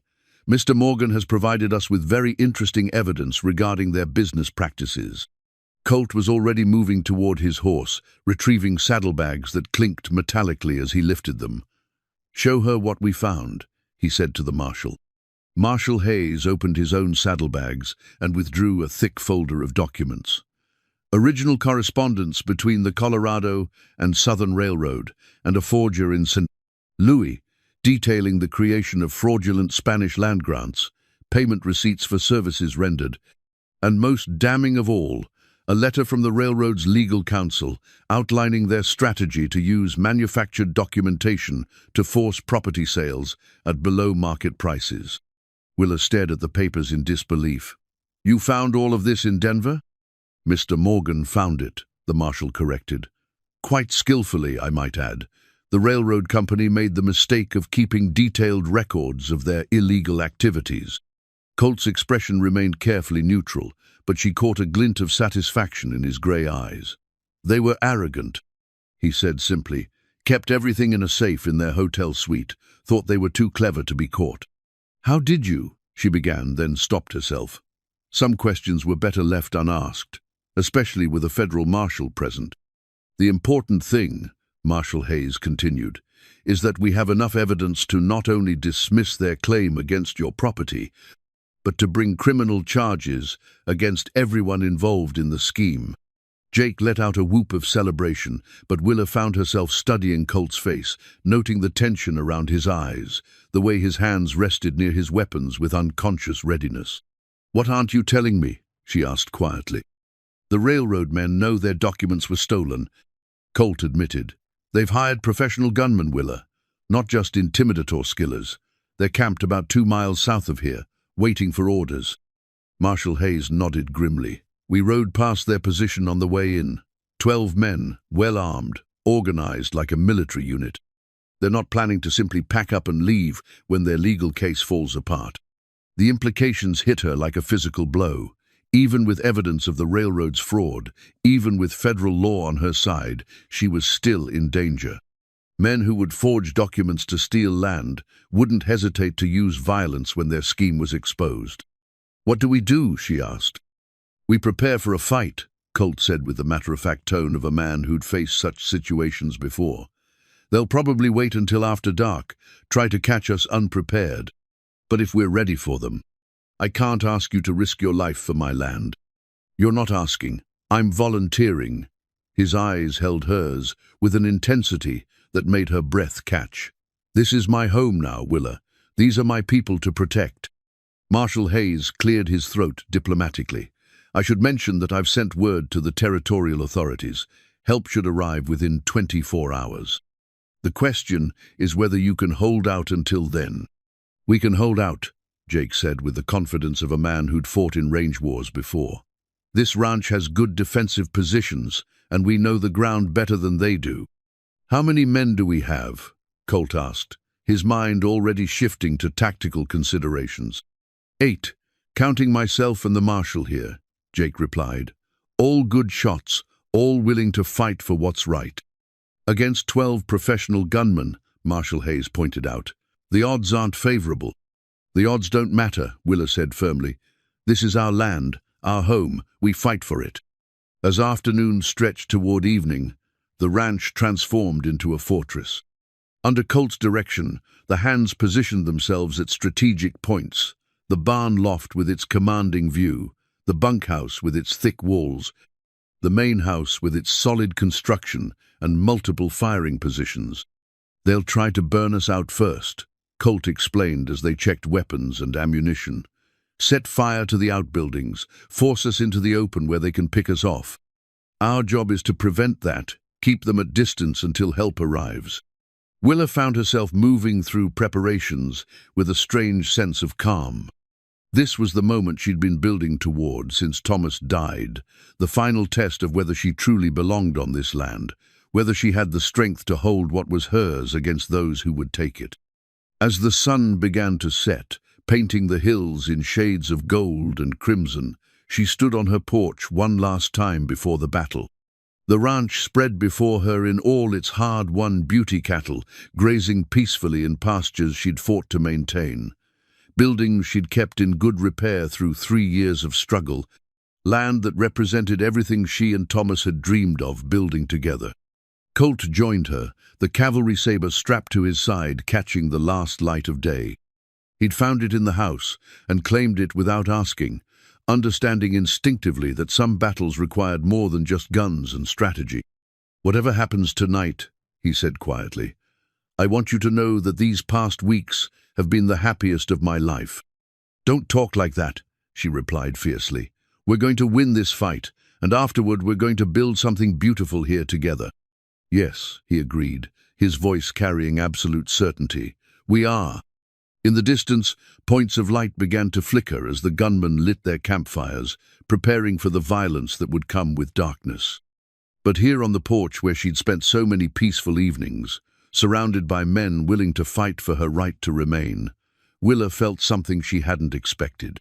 Not fear, but anticipation. Not dread, but fierce joy at the prospect of finally meeting her enemies head-on, of proving once and for all that some things couldn't be taken, only earned, and that those who tried to steal what didn't belong to them would learn the cost of underestimating a woman who'd already lost everything once and refused to lose it again. The battle for the Double D Ranch was about to begin, and she was ready. The attack came at dawn, not in the darkness Colt had predicted. Willa was in the kitchen, preparing coffee for the men who'd kept watch all night when the first rifle shots echoed across the valley, followed immediately by the sound of splintering wood as bullets struck the barn. "They're coming from 3 directions," Jake's voice carried from the loft where he'd positioned himself as lookout. "Trying to pin us down while they burn the outbuildings." Through the kitchen window, she could see smoke beginning to rise from the direction of the equipment shed. The gunmen had moved closer than anyone expected, using the pre-dawn darkness to get within striking distance before launching their assault. Colt appeared in the doorway, his cavalry saber strapped across his back, a rifle in his hands. "They're professionals," he said grimly. "Coordinated attack, multiple firing positions. This isn't just intimidation, they mean to finish this permanently." "How many?" "All of them, looks like. They're not holding anyone in reserve." The sound of breaking glass came from the front of the house as a bullet shattered the parlor window. Willa grabbed her rifle from beside the stove, checking the load with movements made automatic by years of ranch life. "Where do you need me?" "Upstairs, north window. You'll have a good field of fire toward the barn. Can cover Jake if they try to rush his position." As she climbed the stairs, the house shook with the impact of multiple rifle shots. These weren't warning shots or attempts at intimidation. The gunmen were shooting to kill, trying to eliminate resistance as quickly as possible. From her bedroom window, she could see the tactical situation clearly. The attackers had indeed approached from multiple directions, establishing firing positions that covered all the ranch's defensive points. Smoke was rising from both the equipment shed and what looked like the chicken coop, systematic destruction designed to eliminate cover and force the defenders into the open. A movement near the water trough caught her eye, and she raised her rifle, drawing a careful bead on a man, trying to work his way closer to the main house. The shot echoed across the yard, and the gunman stumbled, clutching his shoulder before scrambling back to cover. "Good shooting," Jake called from the barn loft. "That'll make them think twice about rushing us." But even as she reloaded, Willa could see the attackers adapting their strategy. Instead of trying to overrun the ranch's defenses quickly, they were settling in for a siege, using their superior numbers to maintain constant pressure from multiple angles. A section of the barn's roof suddenly burst into flame where someone had managed to throw a torch or fire arrow. The dry wood caught quickly, sending smoke billowing across the yard and reducing visibility. "They're trying to burn us out." Tom Fletcher's voice carried from the bunkhouse, high with tension but steady. "Let them try," Jake responded. "We've got water barrels positioned, and that fire will take hours to spread enough to matter." Through the smoke, Willa caught glimpses of the battle unfolding across her ranch.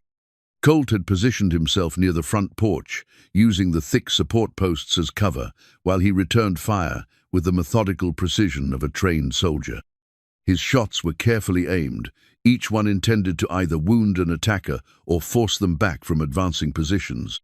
Marshal Hayes had taken position at the side of the house, his federal authority meaning nothing in this moment there. He was simply another defender fighting for his life alongside people he'd sworn to protect. The coordinated nature of the attack became clearer as minutes passed. The gunmen weren't simply shooting randomly, they were working to specific positions, trying to eliminate the ranch's defensive advantages one by one. Fire arrows continued to arc through the smoky air, targeting any structure that might provide cover for the defenders. A thunderous crash from downstairs made her jump something heavy, hitting the front door with enough force to splinter wood. They were trying to break in, to turn the house itself into a battleground where numbers would count more than defensive positioning. "Willa!" Colt's voice carried from below, tight with urgency. "They're trying to breach the front door. I need you to cover the back entrance." She moved quickly to the rear bedroom, positioning herself where she could watch the kitchen door and the path that led from the creek. Sure enough, 3 men were working their way through the tall grass, trying to approach the house from what they thought was an undefended direction. Her first shot scattered them, sending all 3 diving for cover behind the woodpile. But they regrouped quickly, and she realized with growing concern that these weren't ordinary hired guns. They moved with military precision, communicating through hand signals, advancing by bounds while maintaining covering fire. "Professional soldiers," she muttered, understanding now why Colt had been so concerned about their chances. These men had training and experience that matched his own, turning the battle into a contest between equals rather than a simple fight between defenders and common criminals. The burning beam that crashed through the barn roof sent sparks cascading across the yard, and she could see that the fire was spreading faster than Jake had predicted. The dry autumn weather worked against them. What should have been slow-burning green wood caught and flamed like tinder. "Jake!" she called toward the barn. "You need to get out of there." "Not yet," came his reply. "I can see their positions from up here. Give me 5 more minutes." But 5 minutes might be too long. Even as she watched, another section of the barn roof began to smoke, and she could see flames licking at the hay stored in the loft. Jake was risking his life to maintain their best observation point, but if the structure collapsed, they'd lose both the position and one of their most experienced fighters. A bullet splintered the window frame inches from her head, reminding her that standing exposed while worrying about Jake was a luxury she couldn't afford. She dropped back from the window, working her way to a different angle where she could maintain fire on the approaching gunman without presenting such an obvious target. The battle had been raging for perhaps 20 minutes, but already she could feel the tide turning against them. The attackers had more men, more ammunition, and the advantage of coordinated strategy.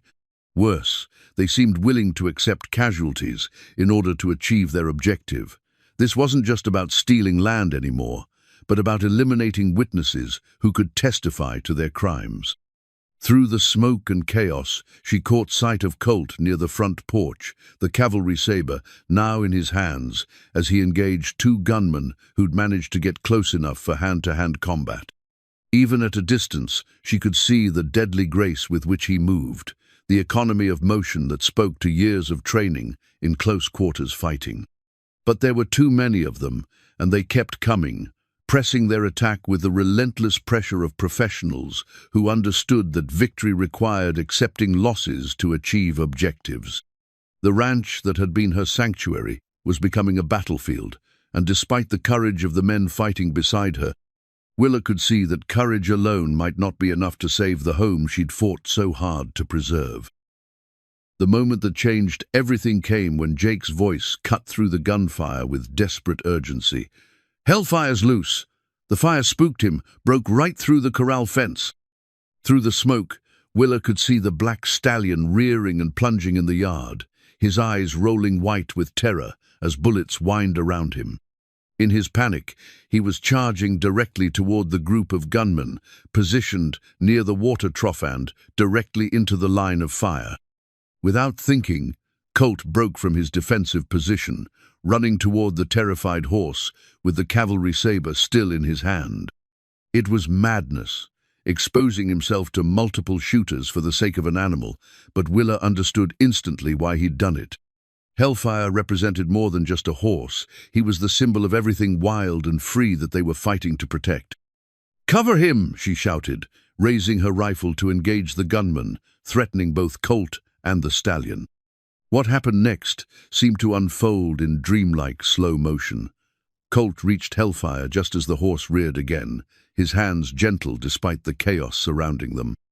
Instead of trying to capture or control the stallion, he simply stood beside him, one hand on the black neck, his voice a low murmur of reassurance that somehow carried through the gunfire. And incredibly, impossibly, Hellfire calmed. Not completely, his muscles still quivered with tension, his ears swiveled constantly tracking threats, but he stopped his panic charges and stood trembling beside the man who'd spent weeks earning his trust. The gunman, seeing this strange tableau in the middle of their battlefield, hesitated for just a moment. It was exactly the opening Colt had been waiting for. With fluid grace, he swung onto Hellfire's bare back, the stallion accepting his weight without protest. Then, with a wild cry that seemed to come from some primal place, Colt drew the cavalry saber and charged directly at the attacker's main position. The sight was magnificent, and terribleman and horse moving as one, the blade catching morning light as it swept in deadly arcs, the stallion's hooves striking down anyone who stood in their path. It was cavalry warfare from an earlier age, desperate and beautiful and utterly ruthless. "Jesus Christ," Marshal Hayes breathed from his position by the house. "I've never seen anything like that." The charge broke the attackers' coordinated assault, scattering them as they tried to avoid the stallion's hooves and Colt's blade. But more importantly, it revealed something Willa had suspected but hadn't dared hope. These professional gunmen, for all their training and experience, hadn't expected to face someone whose skills matched their own. Colt wheeled Hellfire in a tight turn, the horse responding to subtle pressure from his rider's legs as if they'd been partners for years instead of weeks. Together, they struck again at a group of gunmen trying to regroup near the burning barn, the saber sweeping with lethal precision while Hellfire's iron-shod hooves became weapons in their own right. "Now," Jake's voice carried from the barn loft, where he'd maintained his position despite the spreading flames. "While they're scattered, push them back." The remaining defenders emerged from their positions, with rifles blazing, pressing their sudden advantage. Tom Fletcher and two other ranch hands advanced from the bunkhouse, their shots carefully aimed at gunmen who were still reeling from Colt's unexpected cavalry charge. Marshal Hayes moved to flank the attackers from the side, his federal authority now backed by devastating accuracy with a rifle. But it was the sight of Colt and Hellfire that dominated the battlefield, an image of wild freedom that embodied everything the railroad men were trying to destroy. The tide of battle turned in those crucial minutes. Faced with a level of resistance they hadn't expected, Caught off guard by tactics that seemed to come from another century, the surviving gunmen began to fall back toward their horses. But their leader, a cold-eyed man with the bearing of a military officer, wasn't ready to retreat. Drawing his pistol, he took careful aim at Colt, who was engaged with two other attackers and couldn't see the threat developing. Willa's rifle spoke without conscious thought on her part, the bullet taking the gunman in the chest and spinning him around before he could fire. The shot was perfect, instinctive, born of a lifetime spent hunting and 3 years of protecting what was hers. "That's for thinking a woman wouldn't fight back," she said quietly, working the rifle's action to chamber another round. The death of their leader broke the remaining attackers' will to continue. Within minutes, the surviving gunmen were in full retreat, abandoning their wounded and fleeing toward the horses they'd left hidden in the distant trees. Colt guided Hellfire to a stop in the center of the yard, both horse and rider, breathing hard but uninjured.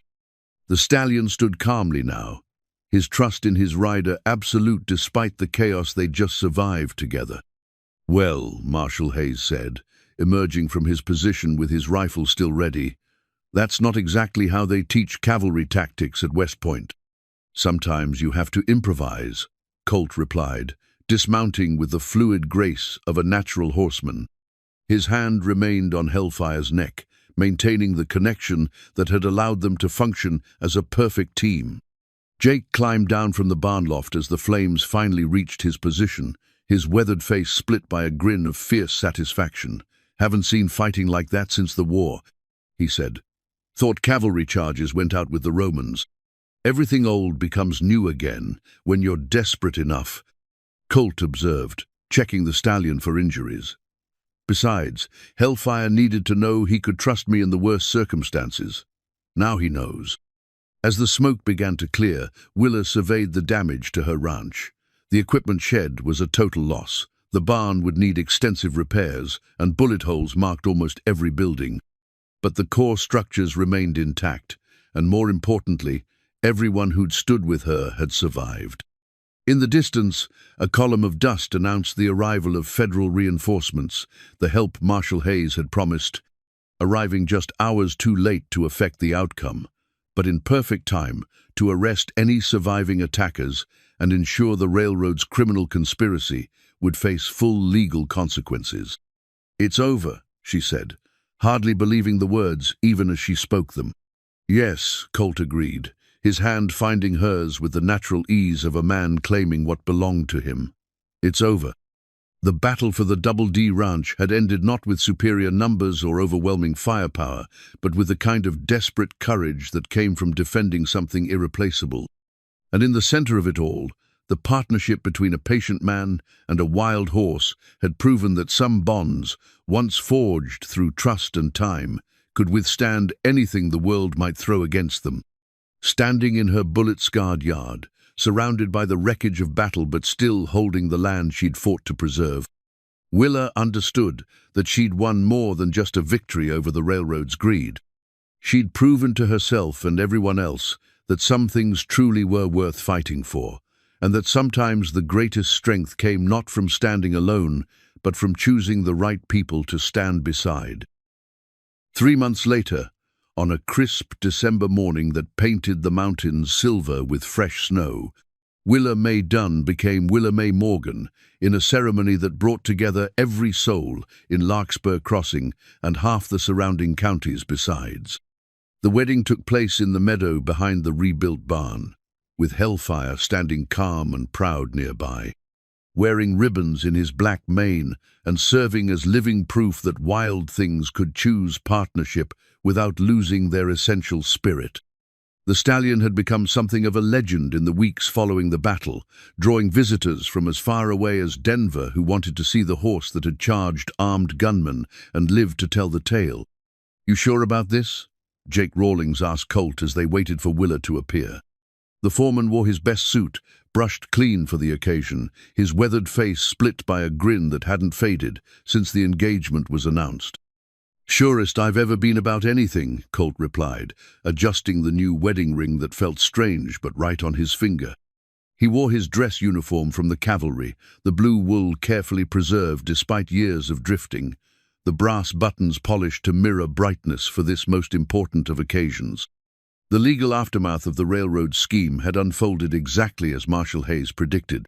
Faced with overwhelming evidence of fraud and conspiracy, the Colorado and Southern Railroad had quietly abandoned their claims to the valley, paid substantial damages to the territorial government, and seen 3 of their executives sentenced to federal prison. Marcus Wheeler, caught between his loyalty to old friends and pressure from criminal conspirators, had resigned his position at the bank and left Colorado entirely, though not before ensuring that Wheeler's mortgage was restructured on terms so favorable they amounted to an apology. But those victories, significant as they were, paled beside the simpler triumph of 2 hearts, finally admitting what they'd known from the beginning, that some partnerships were meant to last forever. When Wheeler appeared at the end of the makeshift aisle, wearing her mother's wedding dress altered to fit her own strong frame, Colt felt his breath catch in his throat. She moved with the confident grace of a woman who'd fought for everything she had and won, her eyes bright with joy and certainty as she approached the altar where their future waited. The ceremony itself was simple, conducted by the circuit preacher with words that emphasized partnership and mutual respect rather than submission and obedience. When they exchanged vows, it was with the understanding that they were promising to stand together as equals, to face whatever challenges might come as a united front. Do you, Colt Morgan, take this woman to be your wife, to stand beside her in good times and bad, to honor her strength and support her dreams? I do, he said, his voice carrying the absolute certainty of a man who'd found his home at last. Do you, Willa Dunn, take this man to be your husband, to stand beside him in good times and bad, to honor his strength and support his dreams? I do, she replied, her voice strong and clear, carrying across the meadow to where their friends and neighbors stood witness to promises that felt as solid as the mountains surrounding them. The kiss that sealed their marriage was gentle but firm, a claiming that spoke to passion carefully banked but never denied. When they broke apart, the cheers of the assembled crowd seemed to echo off the hills themselves, as if the land itself approved of this union. The celebration that followed lasted well into the evening, with fiddle music and dancing, with speeches that ranged from heartfelt to hilarious, with enough food and drink to satisfy even the heartiest appetites. But for Willa and Colt, the most meaningful moments came in the quiet spaces between festivities, when they could simply stand together and marvel at how perfectly their separate lives had combined into something larger and stronger than either could have achieved alone.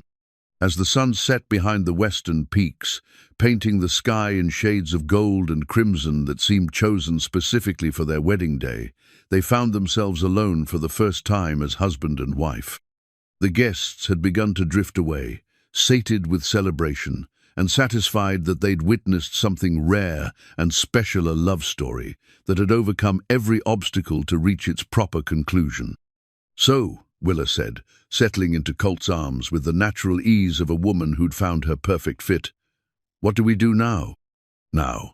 He smiled, his hands gentle on her waist as they swayed to music that existed only in their hearts.